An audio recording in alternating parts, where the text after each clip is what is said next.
Hello दोस्तों, कैसे हैं आप लोग। तो पिछले एपिसोड में हमने देखा कि कई लोगों के कहने पर कि वो गेम छोड़ना चाहते हैं, वहाँ पर वोटिंग होती है और अधिकतर लोग गेम छोड़ना चाहते थे तो उन सभी लोगों को वापस उनके घर में भेज दिया जाता है। लेकिन घर जाने के बाद भी किसी की भी तकलीफें कम नहीं होती और वो सब अपनी अपनी जिंदगी को नर्क की तरह ही काट रहे होते हैं। सभी के पास अपनी अपनी परेशानियां होती है और वो सभी वापस गेम में जाने का सोचते हैं और कार में बैठकर निकल जाते हैं। और जुनहो एक गाड़ी का पीछा करने लगता है और जेब कतरी गाड़ी में सांस रोककर बेहोश नहीं होती।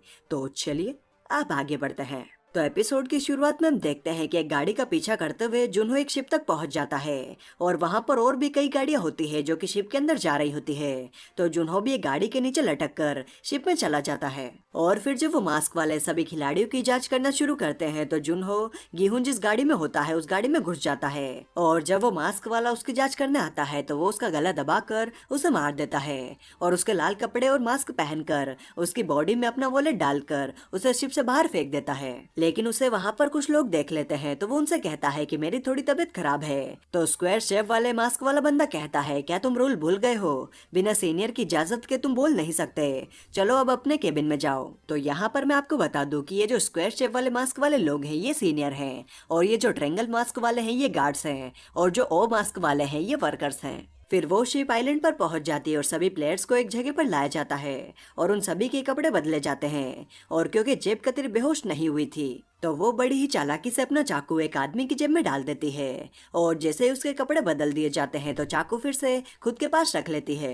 फिर गेहूं बूढ़े ताऊ को उठाता है और हम देखते हैं कि गेम में वापस 187 प्लेयर्स आ चुके हैं। फिर गेहूं वहाँ पर शेंग और अली से भी मिलता है और वो सब एक टीम बनाने का सोचते हैं ताकि वो एक साथ मिलकर एक दूसरे की मदद से गेम में टिके रहें। तो अली, गेहूं, शेंग और ताऊ एक टीम में हो जाते हैं और हम देखते हैं कि कई और लोगों ने भी अपनी अपनी टीम बना ली होती है और जेंग भी अपनी टीम बनाकर जेब कतरी के पास आता है और उसे भी अपनी टीम में आने का ऑफर देता है, लेकिन वो उसकी टीम में नहीं जाती और उसे साफ मना कर देती है। फिर हम देखते हैं कि एक आदमी उनके बॉस को आकर बताता है कि कितने प्लेयर्स वापस आ चुके हैं और बॉस कहता है कि जो प्लेयर वापस नहीं आए उन सभी पर नजर रखना। फिर सभी प्लेयर्स को खाना दिया जाता है और खाना खाते हुए गेहूं और बाकी सभी सोच रहे होते हैं कि उनका अगला गेम कौन सा हो सकता है। फिर सभी ओ मास्क वाले जो वर्कर होते हैं उन सभी की ड्यूटी खत्म हो जाती है और वो सभी अपने अपने रूम में जाने लगते हैं और जुनहो भी उस रूम में चला जाता है जिसकी चाबी उसके पास होती है। और वहाँ पर रूम में 3 रूल्स लिखे होते हैं।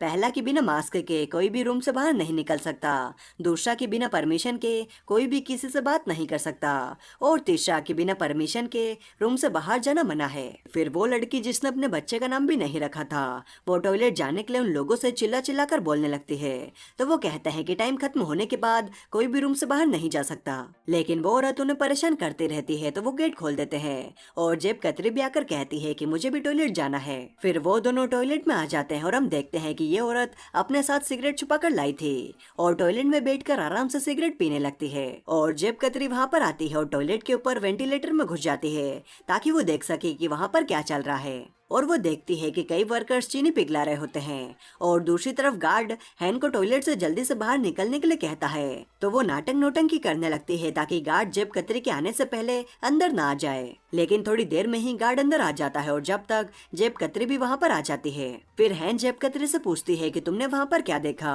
और ये बात सेंग भी सुन लेता है। फिर हम देखते हैं कि जुनहो लाइट बंद होने के बाद अपना फोन निकालता है लेकिन उसमें नेटवर्क नहीं होते तो वो अपने फोन में इस जगह के बारे में सब कुछ लिख लेता है। फिर सुबह सभी वर्कर्स के साथ जुनहो भी अपने रूम से बाहर निकलता है और जेब कतरी हान को बताती है कि वो लोग चीनी पिघला रहे थे और सभी लोगों को नाश्ता दिया जाता है और बताया जाता है कि जल्दी ही दूसरा गेम भी स्टार्ट होने वाला है। और हम देखते हैं कि एक आदमी को उसके नाश्ते के अंदर एक चिट्ठी मिलती है जिसके अंदर लिखा होता है कि अगले गेम में क्या होने वाला है, मतलब कोई उसकी मदद कर रहा है। फिर प्लेग्राउंड में जाते हुए शेंग जेब कतरी से पूछता है कि तुमने क्या देखा था, मैंने तुम्हें रात को बातें करते हुए सुना था, अगर तुम मुझे बताओ तो शायद मैं गेस कर पाऊँ कि अगले गेम में क्या होने वाला है। तो वो शेंग को बताती है कि उसने उनको चीनी पिघलाते हुए देखा था और प्लेग्राउंड में आकर शेंग को समझ में आ जाता है कि गेम में क्या होने वाला है। गेम में उन्हें कुछ शेप्स दिए जाएंगे और उन्हें बिना उस शेप को तोड़े हुए उन्हें बाहर निकालना है। लेकिन शेंग ये बात गिहुन या किसी को भी नहीं बताता। फिर उन सभी को 4 शेफ्स में से एक शेफ चुनने के लिए कहा जाता है। तो गिहुन कहता है कि हम सभी को एक ही शेफ चुनना चाहिए और एक टीम की तरह काम करना चाहिए। तो शेंग कहता है ये बहुत खतरनाक हो सकता है, हम सभी को अलग अलग शेफ चुनना चाहिए। और क्योंकि गिहुन शेंग पर भरोसा करता है तो वो उसकी बात मान लेता है और शेंग सबसे पहले ट्रायंगल शेप चुन लेता है क्योंकि वही सबसे आसान है। और अली सर्कल चुनता है, ताऊ स्टार चुनता है और गिहुन अम्ब्रेला। और उन सभी शेप्स में से गिहुन का अम्ब्रेला शेप सबसे मुश्किल है। और शेंग एक बार गिहुन को ये बात बताने के लिए रोकता है लेकिन फिर वो उसे नहीं बताता। फिर हम देखते हैं कि सभी लोग अपने अपने शेप चुन लेते हैं और उन सभी को एक डब्बा दिया जाता है और उस डब्बे के अंदर वही शेप होता है जो उन्होंने सिलेक्ट किया था। और उन सभी को उन शेप को खोदकर बाहर निकालने के लिए 10 मिनट का टाइम दिया जाता है, लेकिन अगर शेप टूटा तो वो एलिमिनेट हो जाएंगे। और गिहुन को गेम के रूल पता चलने के बाद समझ में आ जाता है कि उसकी हालत खराब होने वाली है क्योंकि उसने सबसे मुश्किल शेप को सिलेक्ट किया है।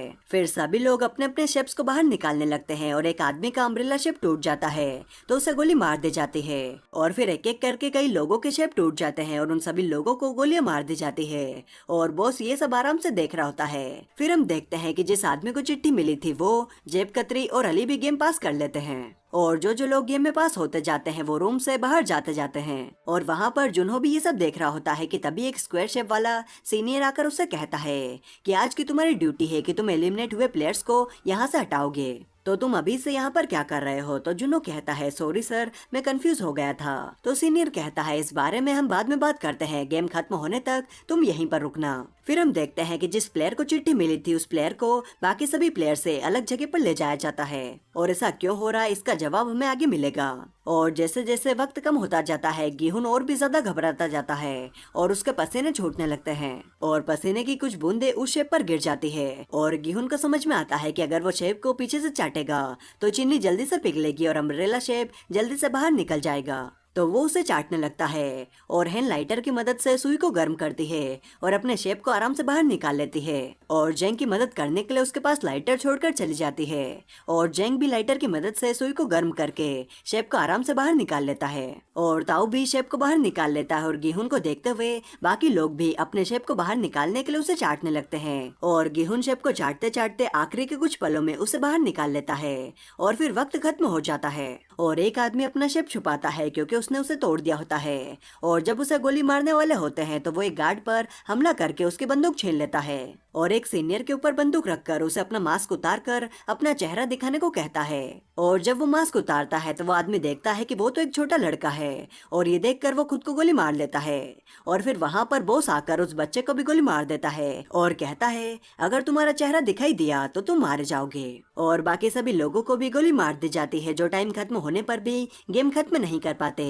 और जुनहो सीनियर का मास्क उठा लेता है और वो बच भी जाता है क्योंकि गेम खत्म होने के बाद वो पकड़ा भी जा सकता था क्योंकि उसी बच्चे ने उससे गेम के बाद बात करने के लिए कहा था। और जुनहो वो मास्क अपने पास रख लेता है। तो आगे की स्टोरी जानने के लिए चैनल को सब्सक्राइब कर लेना और अगर वीडियो अच्छी लगी तो यार एक लाइक तो बनता है। और इस एपिसोड में आपको सबसे बढ़िया क्या लगा कमेंट करके जरूर बताना। तो चलिए मैं मिलता हूँ आपसे अगली वीडियो में, तब तक के लिए bye bye and take care.